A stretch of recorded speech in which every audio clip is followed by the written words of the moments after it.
Hi guys, welcome back to another video. Cork Model Farms here. So today is a review of two trailers. So one's from Siku, one's from Britain. So the Siku one we're going to be reviewing is the Oler combination trailer, and the Britain's one we're going to be reviewing is the triple axle I for Williams livestock trailer. So we'll start off with the Siku one. So we'll take a look at the box first. So I got this a while ago and I never actually managed to do a video around it. But this week I got this, so I said I'll just kill two birds with one stone and make a video on both of them in one video. So this is the box. It's pretty standard for a Siku box. There's a picture of it. Features, and here's it working. As you can see, just working. Obviously you can hitch it onto a tractor, and there's another hitch on the back which you can obviously hitch another trailer onto, which is quite nice. Underneath, just the old standard stuff, different languages and stuff. Anyway, so moving on to the actual model. This is what I guess you could say is the very basic version of it.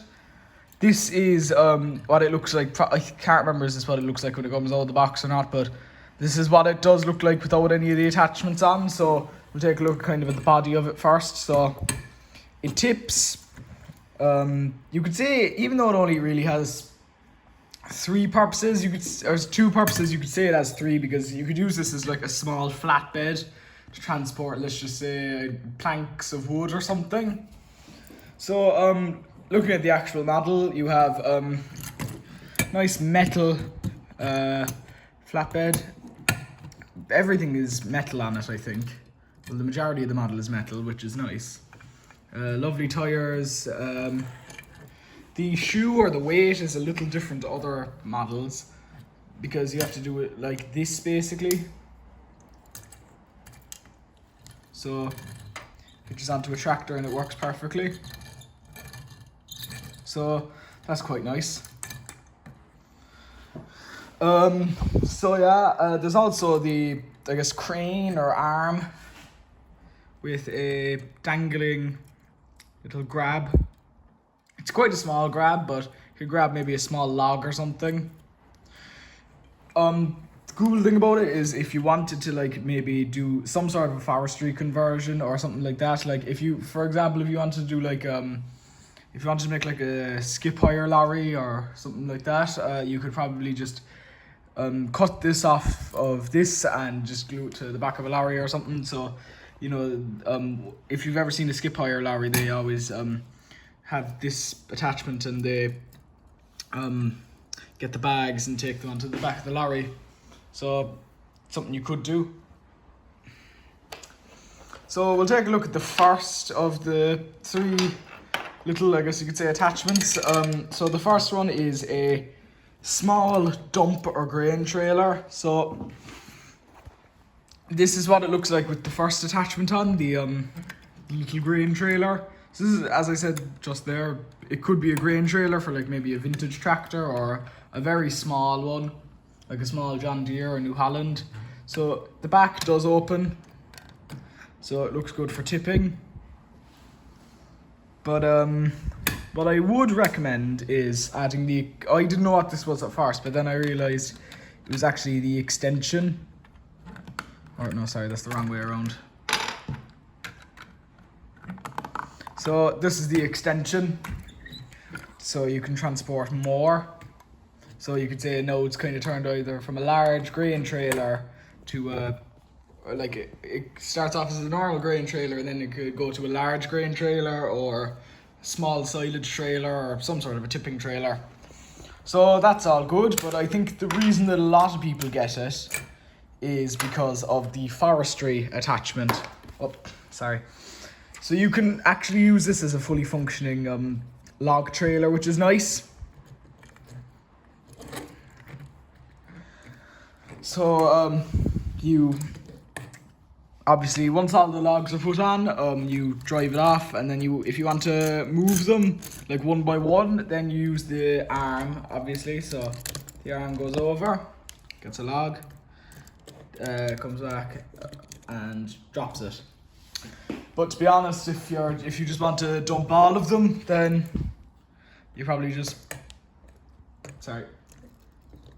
tip it, which is quite handy. Or you could use like some sort of maybe like a digger or some sort of a loader maybe to load them all off. So I decided to buy this really because I kind of wanted to get into a bit more forestry. Like these parts are grand, but to be honest, I kind of just wanted it for the forestry part because I want to get into a bit more forestry for the farm. So for now, well, I think this is one of the only, like, I guess you could say forestry trailers. As one thing that's a bit annoying is I haven't found anything yet, but there might be, but probably not. I've never actually found one that you put on the back of like a lorry, the bigger ones. There is one, I think, but it's by Ertl, but it's, I think, an American version, so it's slightly different. American or Canadian version, so it would be a bit different to the ones we'd have here in Europe. European ones would be, I think they just don't have, there's no, I think there's no crane arm like on a European version rather than an American version. The crane arm, usually like a proper crane comes and takes them all off. The only time I've actually seen a log trailer is, there was one that, one of the channels I'm subscribed to, David Hutchinson, the Moneydara Farm and Agri-Contractors channel, with the RC and stuff. He did a video of, I think it's one of his latest videos, well it was from a few years ago, where he, it was a video of him moving logs with on a he had like the RC Siku Liebherr excavator moving logs off a trailer, but I'm guessing that was probably scratch built by him, but I don't know. I never actually asked him about it, but I don't know if the trailer was scratch built or not, but I'm gonna try and find one, and if not, I'd probably just scratch build my own. But anyway, it's actually a really good model. I would recommend it. It's really high quality. I don't really have any complaints. So now we'll move on to the other model and just move them out of the way.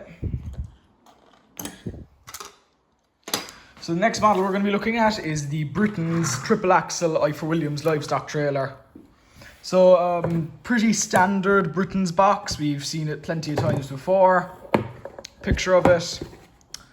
Functions. Tires and weight. And standard stuff at the bottom. Oh, and languages up here. So this is the model. It's one of the, I think there's 2 livestock trailers produced by Britons. They're both Ifor Williams. I have both of them currently. So the reason I got this was because, as you know, the old livestock trailer that I have, or the one that I use in the majority of my videos, is broken as it doesn't have a ramp at the bottom, not at the bottom, at the back. And so there's not really any point in having it, so that's why I decided to get this one. So you probably won't be seeing that much in the video anymore. I'm probably going to try and turn that into like a small Ifor Williams flatbed perhaps, but I'm going to try and remove the top off of it, or maybe turn it into like a plant tire trailer or something like that. Anyway, looking at the actual model, it's quite highly detailed for Britons. Britons is one of the few companies that actually does produce livestock trailers. The only ones that I know of really are the Britons, Siku and Universal Hobbies produce them.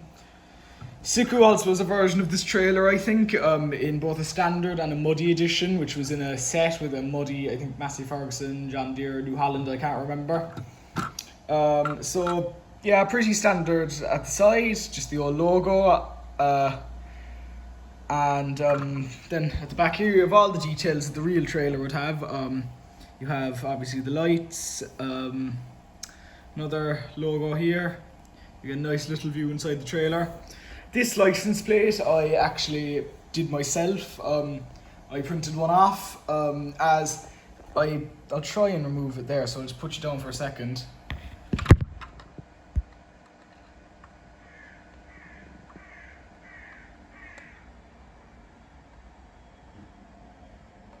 There.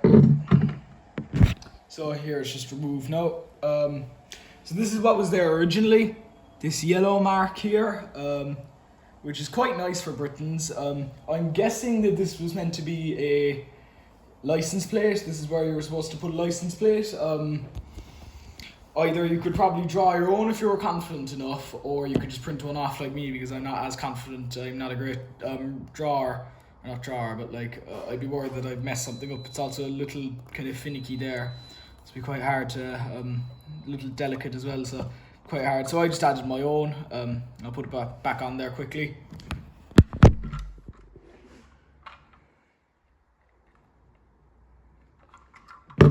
So yeah, I'd recommend printing off your own. I decided to do a UK license plate because to match it up with the Land Rover.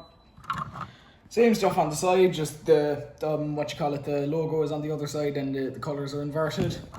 And a nice logo on the front here as well. And they also have a spare wheel, which is a nice little detail, and a standard hitch. So I would recommend, I would just only recommend putting it up to the Land Rover or any sort of a car. That's what I'd recommend, but you can obviously do whatever you want. I never like putting Ifor Williams trailers on the back of tractors. You could do it on a small tractor, but not like, I wouldn't put it on like the back of like the Fendt 939 or something like that, because this is a bit too small for that. Anyway, this is actually a really nice trailer, probably the best of the Ifor Williams livestock trailers. So the thing that I like about it is, compared to the Siku version of this model, I'll just open it there. You kind of have to do all the stuff yourself, which is a bit more realistic, because when you open up the Siku one, now I'm not sure if this is right or wrong, but somebody told me, since I don't own the Siku one, I can't tell. Apparently, the two gates also just come down like that, so that kind of provides a little less realism. But in this, you actually have to open them now. They're a bit annoying when you're doing it with just one hand, but you manage to get through them. Especially with the second one, that's a lot harder than the first. So I'll just try there.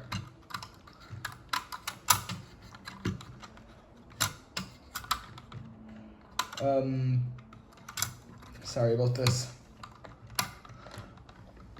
It's very stubborn. There we go. So I brought down a few cows, and you can obviously have like a good, one thing that I would always recommend, I've done it loads before, is herding them into the trailer. No, I think you could only fit about I'd say only 2 cows and maybe like 6 or 7 sheep and pigs. So you wouldn't use this for horses, as there's already this isn't like a horse trailer. Anyway, it's a really nice one. I would recommend it. It's also easy for what you could call conversions, I guess, because if you don't like the brand, like if you don't like Ifor Williams as a brand, there are plenty of other like livestock trailer brands. The only one that I can really think of is Nugent. You can do a Nugent conversion if you don't like Ifor Williams. You can change it to Nugent. You just have to it would be a really easy one, as you just need to print off the logos. I'm currently working on actually a Nugent conversion. Now, when you say conversion, you can really just take them on and off, so that's handy enough. So if I ever wanted to just change it to Nugent, like say it's like the Friends trailer or something, then I can do that. Anyway, this is also one I would recommend. No complaints really. So anyway, I hope you guys enjoyed, and I'll see you again very, very soon.